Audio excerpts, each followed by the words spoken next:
Hello, everyone, and welcome to Balanced Bodybuilding Radio. I'm your host, Leemarie. I am a Glam Girl Bikini coach and an NPC competitor. And my co-host, Amy, is not on the podcast with us today, but instead, I have a very special guest who is actually a second-time guest on Balanced Bodybuilding Radio and the only guest we have had so far. She is just that special. So, everyone, this is my athlete, Melissa Kenner. Hi, everyone. Welcome back to the show. So last time we had Melissa on the show, she was getting ready for, or was it after your competition? It was after. After nationals. So Yep. Melissa competes in Strongman. And so the last time we had her on the show, it was right after Strongman Nationals in Dallas, Texas. So we talked over that competition. We talked over nutrition and training while being a mom and having a full-time job and a husband and all of the things and how you managed it. And so today we're going to talk about what she's been doing since nationals and then her plans going forward. So we're going to start with a random question like we like to do here on the podcast. So I'm going to throw this one at you. As we're kind of coming to the end of summer, the temperatures here in Kansas City are getting into the double digits, not the triple digits. So yay. All things fall have started to surface. And I feel like every year it happens earlier and earlier. I cannot believe that school's already started. That's crazy. But here's my random question. What, in your opinion, is the most overrated thing about fall and the most underrated thing about fall? Oh, I'm going to get so much grief for this. Overrated, all things pumpkin spice. Okay. N Not gonna lie, I just like as soon as fall hits, I know everyone's like, "Oh my gosh, the pumpkin spice is everywhere." Yeah. I find it's too sweet for me. Mm-hmm. So I'm not a big fan of the pumpkin spice and just like the hype over it. Mm-hmm. Um, but probably the most underrated for fall for me is like apple pie, apple fritters or donuts. Yeah. I love the apple, which is crazy because apples are sweet too. But I think that it just doesn't get as much hype or love as pumpkin spice does. I think there's like a little bit more of a tartness to the apple too. Yeah, that's No, fair. I would definitely agree with that. I saw pumpkin spice fruit, like the fruit roll-ups that kids get. It was pumpkin spice fruit Ooh, roll-ups, and I was like, no, you're taking it too far. Just because something exists doesn't mean we need to make it in pumpkin spice. However, I love yes. pumpkin. I love making pumpkin like desserts and Hmm. things like that. I like making my own like pumpkin lattes and things because then I can control the sweetness. But I definitely agree with you actually on both those points. Okay, so follow-up question. Is fall itself over or underrated? Um, I'm kind of neutral because I love fall because summer's just so darn hot, especially when we had this recent 2 week heat wave of like triple digits with heat index. So I'm very like accepting and loving of fall because it is that nice reprieve. But I always get psyched out because it's September 1st. Where's the cool fall weather? Oh wait, we're in I the know. Midwest. We still have summer days but cooler nights. Yeah. So it's not really until October where I really feel like we get the fall like weather. So I'm very neutral. I don't think it's overhyped or underhyped, but I'm I very think it's appreciative of properly. it. I think it's properly rated. It's my favorite season. Yeah. So I just feel like there's an excitement that comes with Yes. fall that isn't Yes. with any of the other seasons. So okay. All right. So moving on about into what we actually want to talk about. So last time we talked was right after your nationals. So I know we probably touched on it then, but coming, this far, thinking back on your mindset of nationals right after you competed, where were you in that kind of like looking back at how you performed at nationals and your prep? Where was your mindset going into the prep for this latest competition? Because you basically went into prep right away for another competition. So talk a Yeah. little bit about what your mindset was, why you decided to jump right back into a competition prep in the middle of summer, and then what made you decide to actually cut a weight class, and then maybe explain what that actually means as well. Yeah. So first, thank you so much for having me back. It's so fun to be here. Again, this is probably the only podcast I've ever been on, so thank you. Um, but where my mindset was after the nationals this past June was I wanted to be competitive, and I didn't really understand weight classes that well because through local competitions it's competitive, but it's like a different mindset of you're here to have fun. It's not necessarily you're so focused on placing Sure. in or ranking. But going to nationals and understanding weight classes is all right. My everyday walk around weight really before nationals was about 145, between 145 and 150 pounds. So I was Mhm. like, okay, cool. I'll compete in the 148-pound weight class. Well, really that would mean my everyday walk around weight needs to be greater than that to put on the muscle mass, to put on the body fat, and then cut down to 148 pounds. And it's like, oh, great. I get to eat a lot to put on that mass and then cut back down to my normal, comfortable walking weight. Um, and that was just very different. And because I put on that weight quickly, but then had to very quickly also take it down, my body didn't get a chance to really, I think, optimally perform for nationals. And I think last time when we spoke, I came in last for my weight class, Mhm. and my goal for going into nationals was to not place last. Right. But that's a little performance on that. And so it's like, okay, if my everyday walk around weight is 145 pounds, is where I'm comfortable at, maybe I do need to try to compete at the 132-pound weight class. Mhm. And I mean, it wasn't even like a day and a half after competition, after nationals. I was like, what would this look like? Can I do this? Mhm. I had already had the local, my next competition, I had already signed up for it. And I had signed up for the 148-pound weight class. Um, so it's like talking with you, my nutrition coach, and my strength coach of, hey, wasn't happy here, didn't think I was as competitive as I could have been. What would this look like if I cut down to 132-pound weight class for this next competition? And I remember your first words were like, do you want to have fun this summer?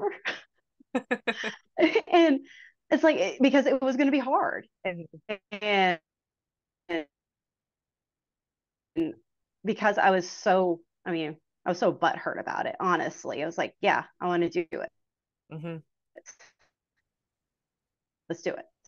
I love it. I was not happy with how I placed. I wanted to do better. But yeah, I feel like Mhm. there's another question that I was supposed to answer and I just rambled. No, I think that was everything. Okay. So just to get some stats for everyone, how tall are you?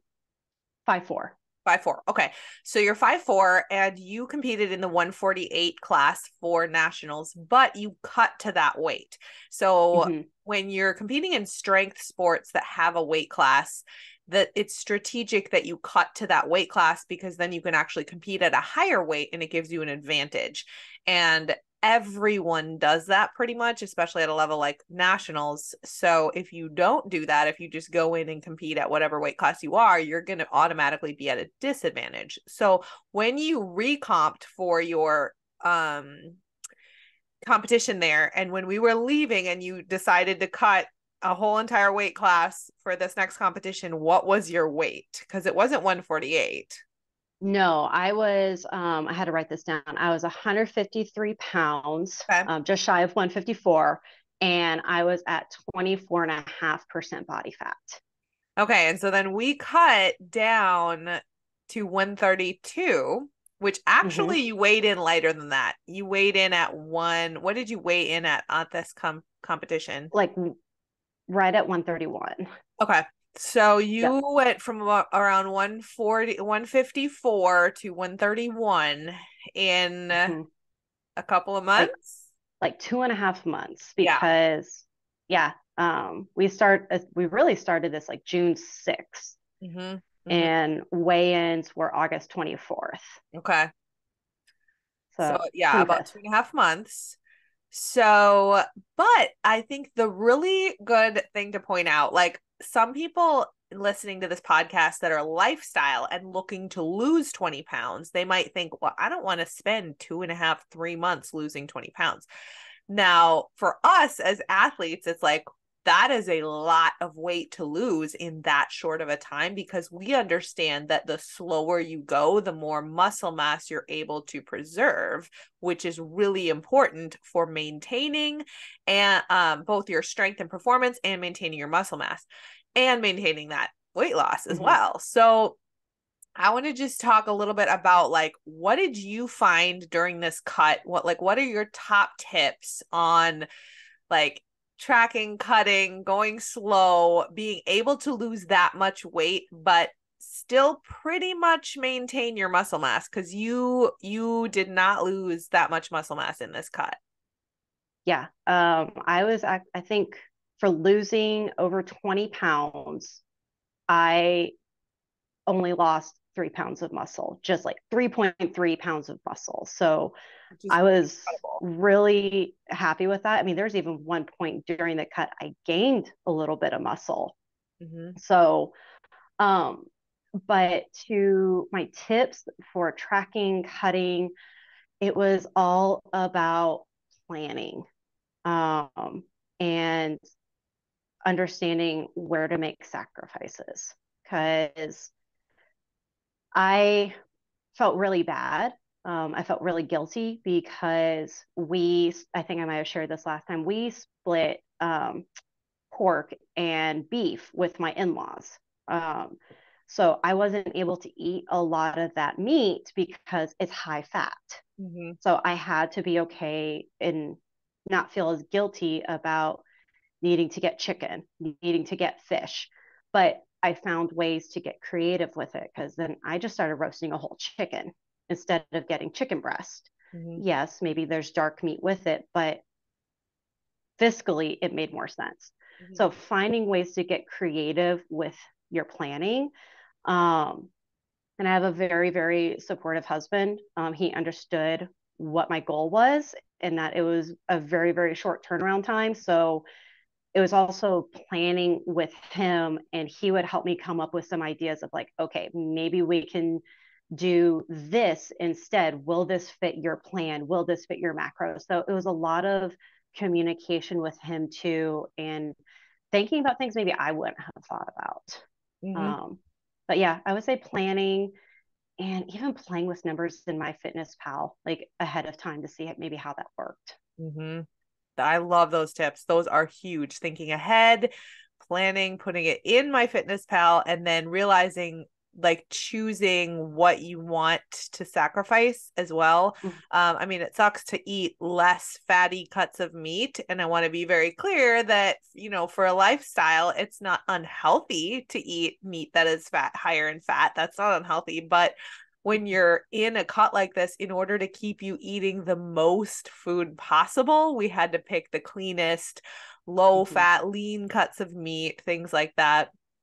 Um, so then you are also training for this competition, which is a nationals qualifying event. Mm-hmm. So by placing in this competition, it qualifies you for the 2024 Strongman Nationals. So, Yep. a lot of pressure on it, a lot of different events. I think there were 5 events in this competition. And so you're training hard for these events while you're cutting. talk about that. How did you strategically time your meals, and did you lose energy with training? Did you notice anything in your training that lagged? Or how did that work?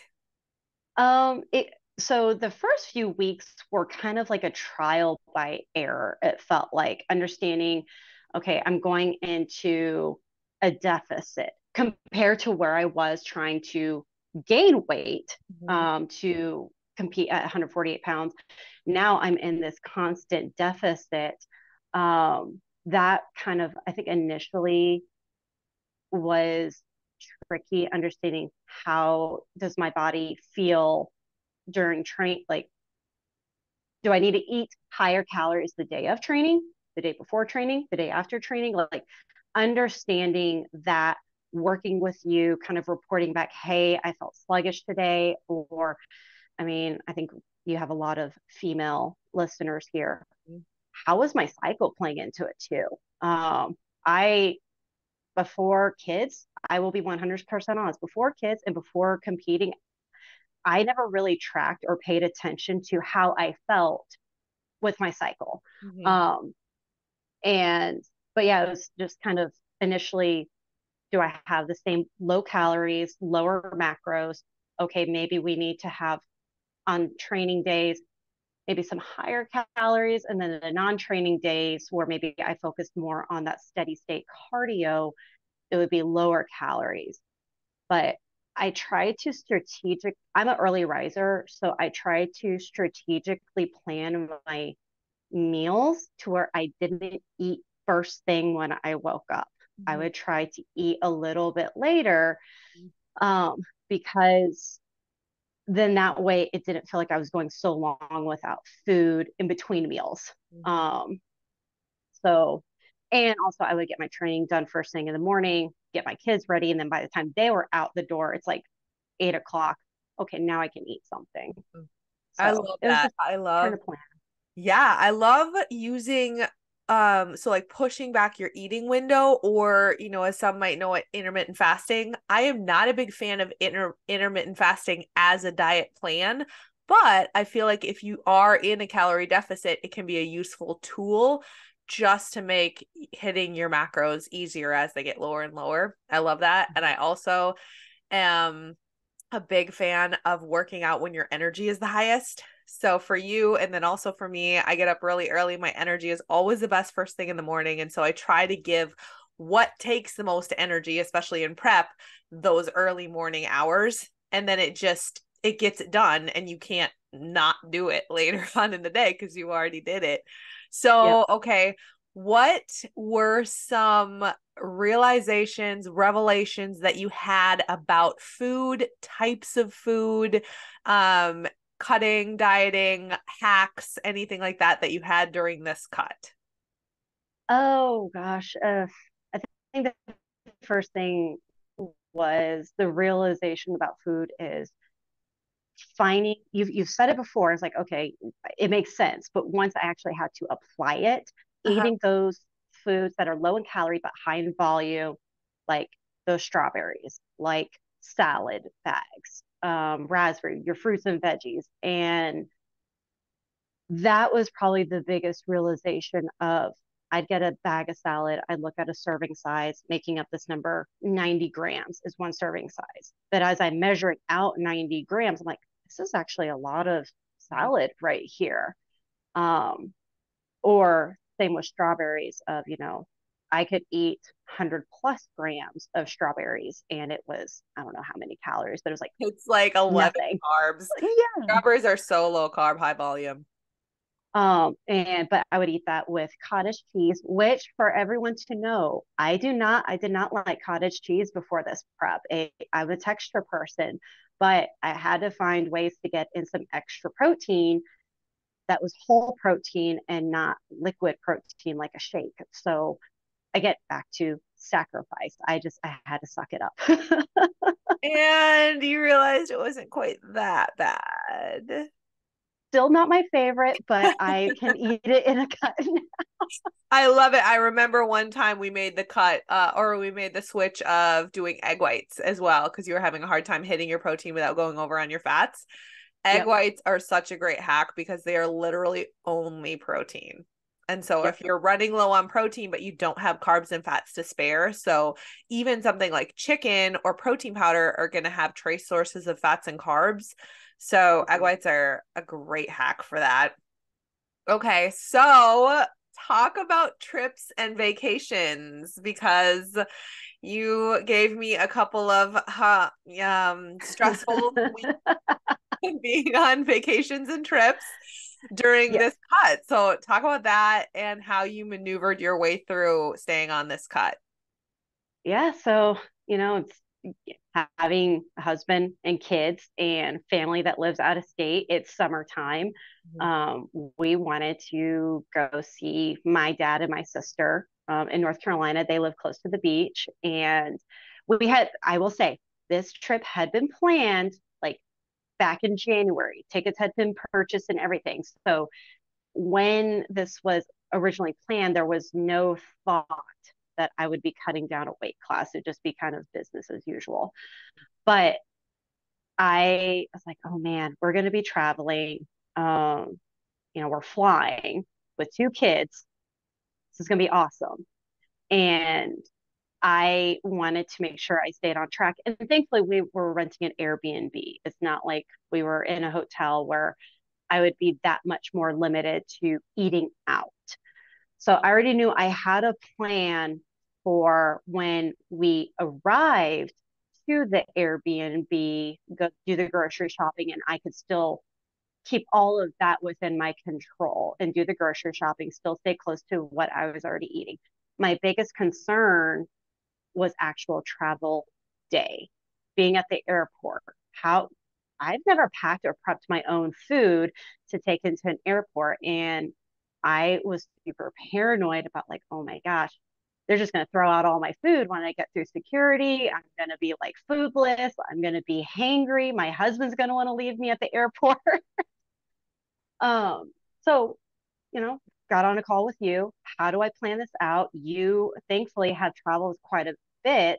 So you kind of already had some tips and tricks that you were able to share.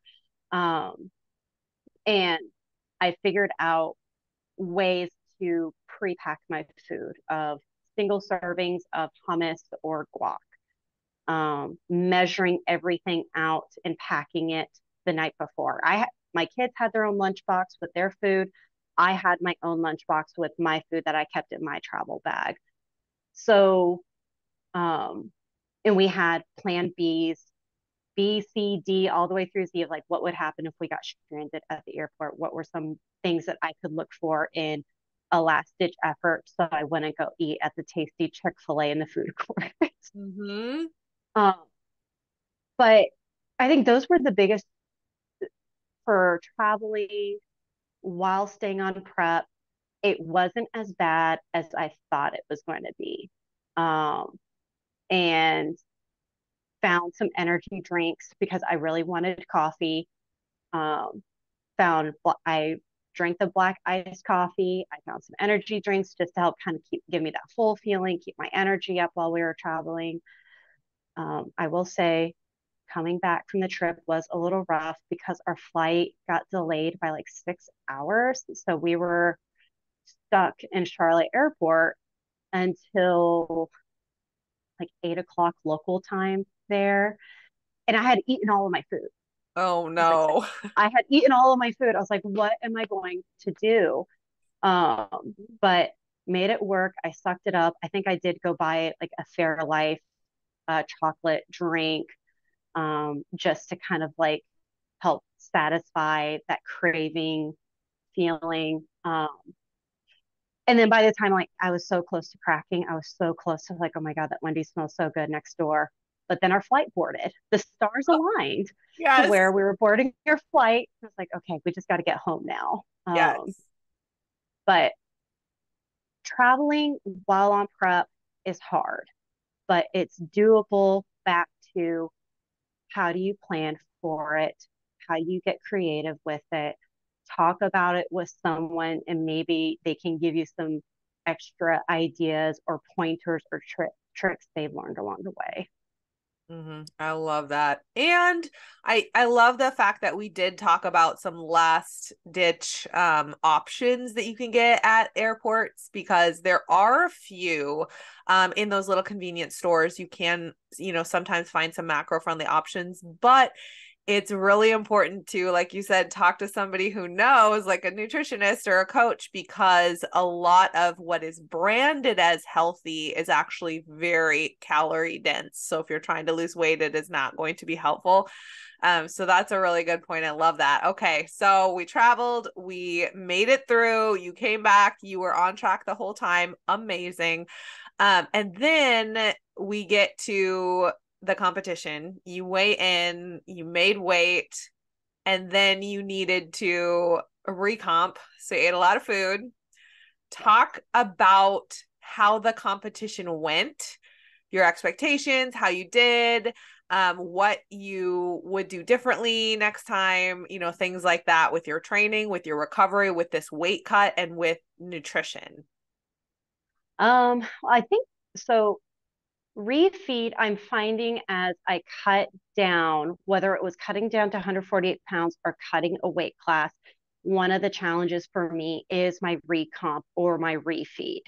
That is a different strategy because cutting down, at least you have several weeks or days to cut down to that magical number you're trying to get to on a scale. But then from a competition standpoint, now your goal for 24 hours, or even for me, I think it was like 16 hours from weigh in until competition start time, is to now try to eat as much as possible to try to put on some extra weight, get some energy. And that is hard, harder than one would think it would be. I really had some stomach pains with it because I think my stomach shrunk so much from going from 20 pounds. Um, and I I think I need to focus on recomping with liquids first and then give an extra hour or two to let the liquids settle into the body. But you're so hungry from cutting down, and maybe even the day before weigh-ins maybe is a fasting day, so you're just thinking about food the whole time. Mm-hmm. um it's just now it's like, okay, yes, you just had weigh-ins, but you still need to be disciplined for another 2 hours maybe before you can actually eat some solid food. So I think that is kind of what I a strategy I need to be better at, to work on more.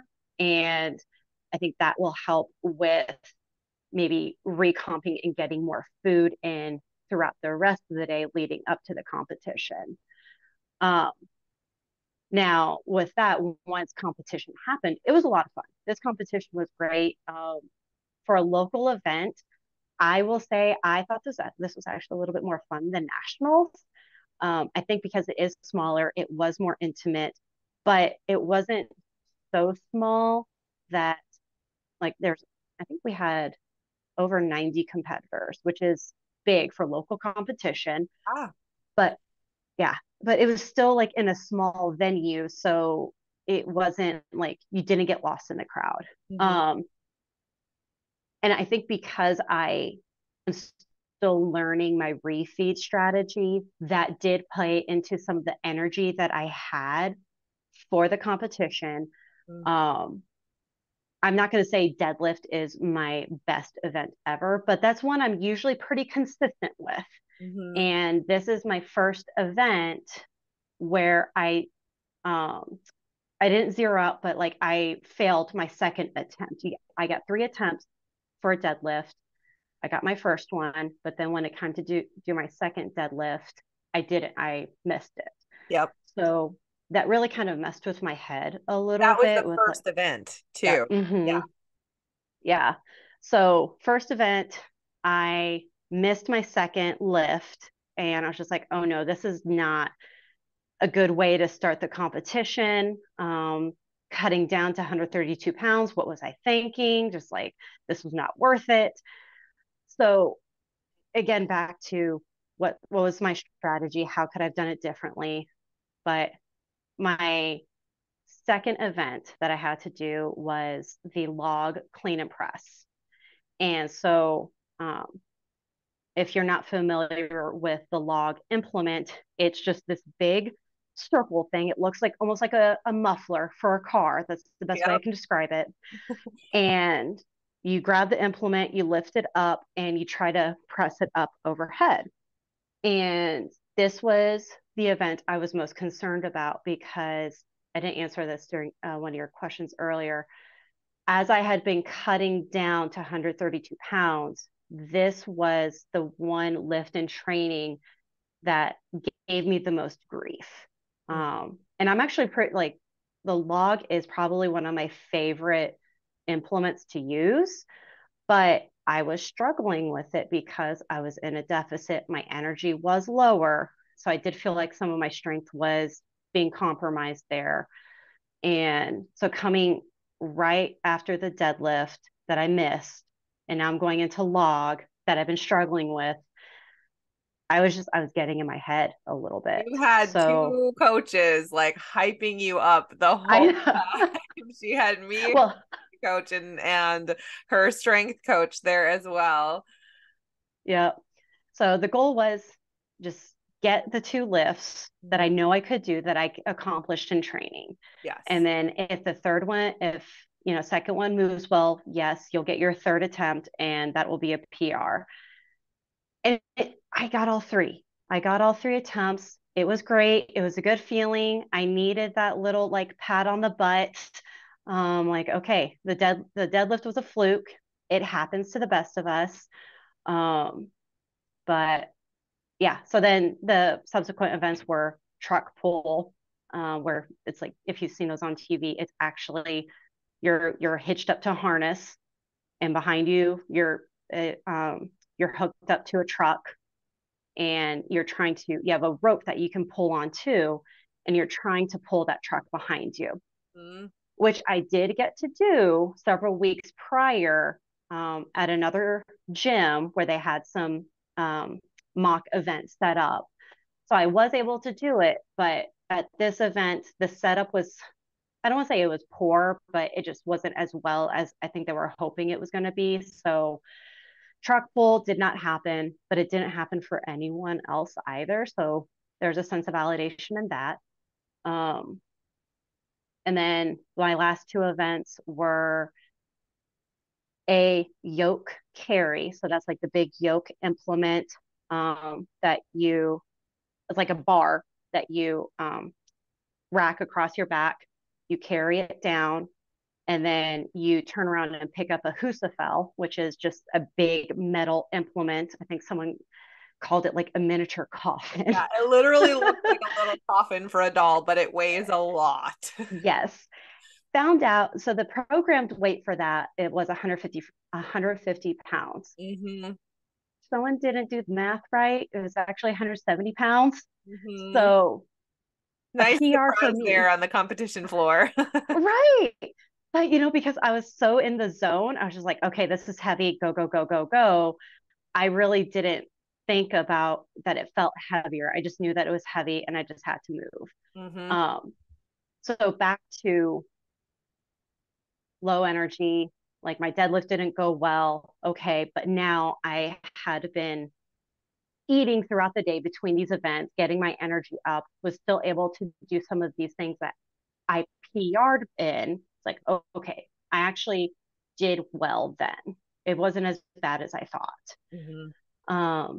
And last event was a stone load. So I had 3 stones to load over a bar. And by the time I got to the last stone, if I successfully loaded it over the bar for 1 rep, then it turned into load for reps, meaning try to load that stone over the bar as many times as you can in the remaining minute that you have for that event.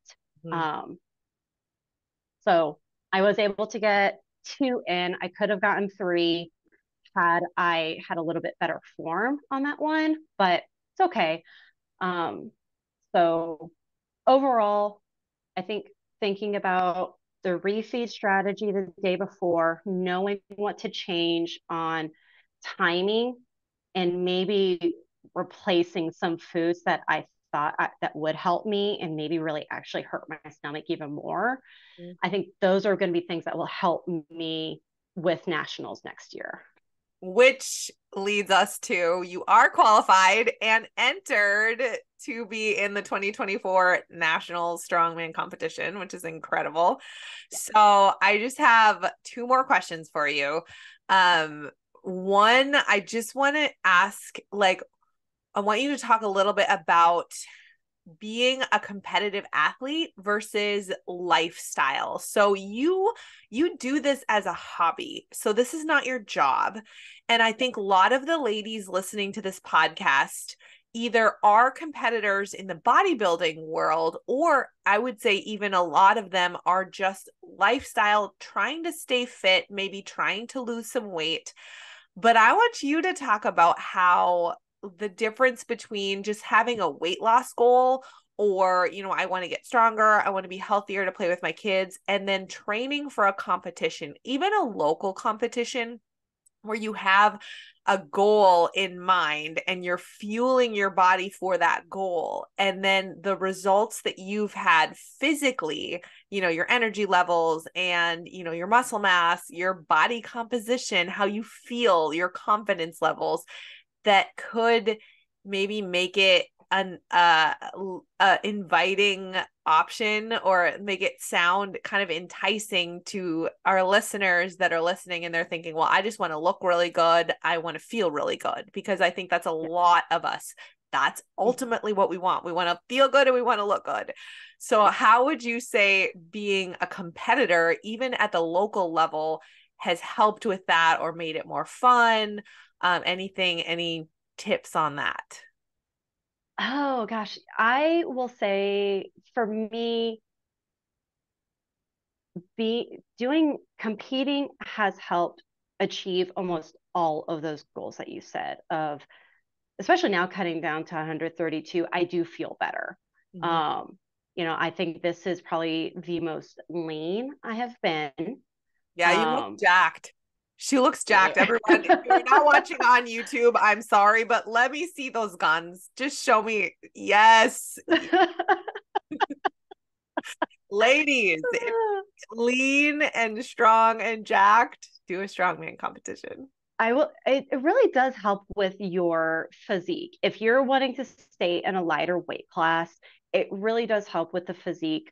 Um, and for me, what I like about the competition is that it gives me a goal to look forward to. Mm-hmm. Now, this is the longest I will go between competitions. I was a little crazy last year because it was like every 3 or 4 months I had a competition to train for. Mm-hmm. So this will be the longest off improvement season I will have. I'm not planning to do any more events between now and nationals. Which is So next year in June. next June. Okay. Yep.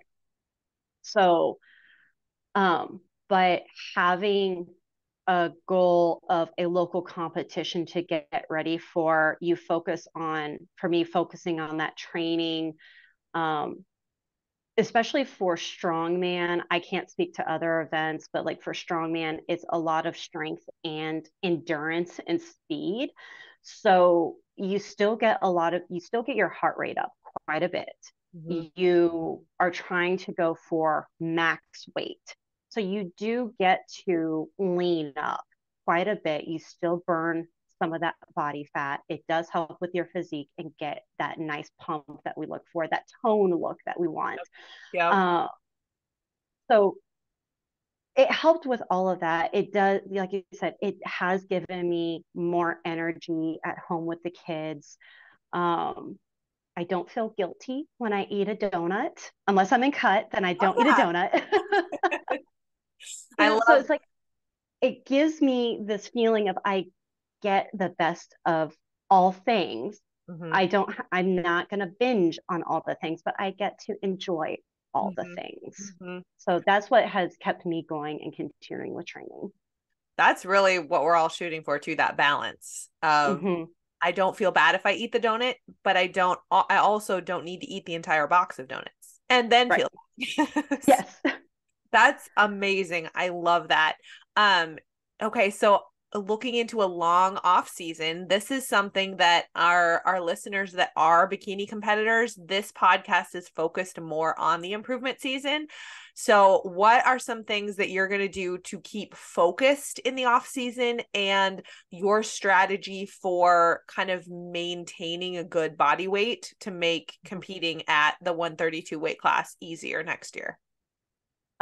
Well, you and I haven't really had a chance to dive into it too much, but my initial thoughts are for nutrition. I have like two separate goals here. I three actually. So nutrition goal is I would what I would like to see is structure during the week Mm-hmm. and then enjoy my weekends until it's time to start prep. And when you Um, say enjoy your weekends, talk a little bit about that. Are you saying all out cheat fest, or are you saying I just need a mental break from tracking? Mental break from tracking and let me go to the local brewery and get that burger and a beer. Like Yeah. that's my it's Yeah. not all out cheap, but let me have this one meal that I get to enjoy over the weekend. I love that. Um, and strength conditioning. I'll be working with my strength coach on what are some accessory movements.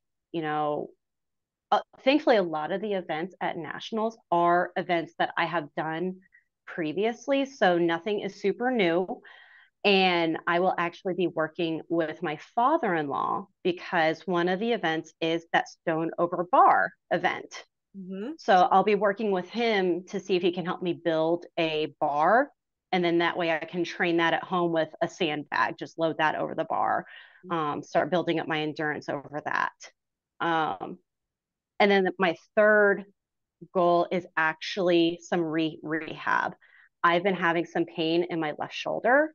It's actually been flaring up over the last year. So I have plans, appointments already scheduled to work with a physical therapist who specifically works with high level athletes to see what we can do to help rehab that. And hopefully that will translate into we start to see some strength come back and that will help balance out and get ready for nationals next year. I love that. Taking care of those little tweaks during the improvement season is so important to set you up for a prep, especially when you can bring your food up, because being in a calorie deficit is also not good for the amount of work we put your body through during training. And so if you do have any tweaks or anything, also being in a calorie deficit is not going to help your body heal as well. So I love the fact that we're going into improvement season. We get to bring those calories back up, but stay within that structure. And I think for a lot of even improvement season bikini competitors or lifestyle, if you get done with a diet, you hit your goal weight. I think a huge mistake that a lot of people make is, well, now I can just eat whatever I want because I've been restricting for so long. And within a few weeks, you can actually undo all of your hard work. And so taking you through that slow reverse diet, getting your calories up, but still maintaining that structure of carbs, fat, and protein, especially during the week, maybe having some off-plan meals over the weekend, but keeping that structure during your whole improvement season, your whole off season, or if you are not a competitive athlete, pretty much the rest of your life. It will allow you to maintain that weight, but also have that balance of I can still go out and eat every weekend if I want to, but I'm stricter during the week. I'm hitting my calories. I'm hitting my macronutrients. I'm investing the time to plan ahead and eat healthy, because what we all want, feeling good and looking good, what we do to get there, we have to continue to do to maintain it. So, Yeah. all I, right, I one will last, say for this week, so my competition was this past Saturday. For this yes. week has been complete, like uninhibited, not tracking anything. My first few days, I probably did overindulge and enjoy a little bit, but as the week has progressed, I'm like, I'm kind of okay. I don't need it anymore. And I've actually fallen back to eating some of Yes. the things that I was eating during prep, but now it's just not, I'm not measuring every single gram. Right. Yeah. Well, and I think the fact that you were allowing yourself to indulge without feeling guilty helped you just have it. It fulfilled you. You're fine moving on. And I think Yep. a lot of people that are trying to lose weight don't ever actually hit their goal. And so they kind of lose it, they fall off track, and then they feel so bad about it that they continue to Mm-hmm. lose it and fall off track. And so I think that is really key to success. You hit your goal, for one, you stuck to it, you hit that goal, and then you allowed yourself a break. And then now you're just naturally gravitating back toward the healthy style of eating. Mm-hmm. So let's say someone's listening to this and they're thinking, wow, I want to train for an event. I think, Mm-hmm. you know, I want to train for a strength training event or a bikini event. Now, if you want to train for a bikini event, ladies, go to glamgirlbikini.com, click the get started button. It does not cost you anything to apply, and you can book a free consultation call with a bikini coach. And so you can talk to me, you can talk to my co-host Amy, you can talk to any of our coaches and find out, you know, what options would be for doing a bikini prep. If you are interested in strongman or something like powerlifting, an event like that, what would your recommendations be to somebody listening that's like, hey, I want to check this out, I want to try this? Um, that is a good question. If you are interested, definitely feel free to reach out to me. I'm more than happy to share my experiences. I don't know of any good resources of like, Glam Girl Bikini. Um, I don't know of any like that for strongman, but for powerlifting, look up uspa.net. They actually do have something out on their website for helping you navigate if you want to find like local coaches. Mm-hmm. Um, for a strongman, I just happened to fall into and through you Mm-hmm. happened to meet my strength coach. So that was like more of a word of mouth. I don't know of a good resource for training. So more than happy to chat with someone offline about that. Or if you want to just kind of get an idea of what some events are like, go to ironpodium, I think, .com or look up USS Strongman. And their website will kind of go through here are the different type events, um, event locator, and even look on Instagram for like Strongman. And that will kind of give you an idea of some of the events that are out there. Now, there's going to be a lot of bros, some big bros out there on some of those videos and pictures, but there are quite a few, more than you would think, female athletes that Mm-hmm. also compete in strongman too. Yes. So, And we need more. uh, yes, yes, yes, yes. Yes. Girls, Um, so yeah, if you have questions, feel free to reach out to me. More than how happy can to chat they find through and try to bring us? you into the fold. What's the best way to contact you, Mel? My Instagram is at mkenner2, Mhm. and feel free to drop me a message. I love it. I will put that in the description below as well. Okay. If you have any questions for Mel, any questions about competing, about strongman, about powerlifting, about bodybuilding or bikini, go ahead and leave them in the comments if you're watching on YouTube, or you can shoot us a message on Instagram at Balanced Bodybuilding Radio. And you can also shoot us any of your questions about nutrition, about prep, about fat loss, weight loss, anything like that. We would be happy to answer you via DM or maybe over the podcast. So thank you so much, Mel, for coming Thank on you. again. And thank you everyone so much for listening. And we will talk to you next time.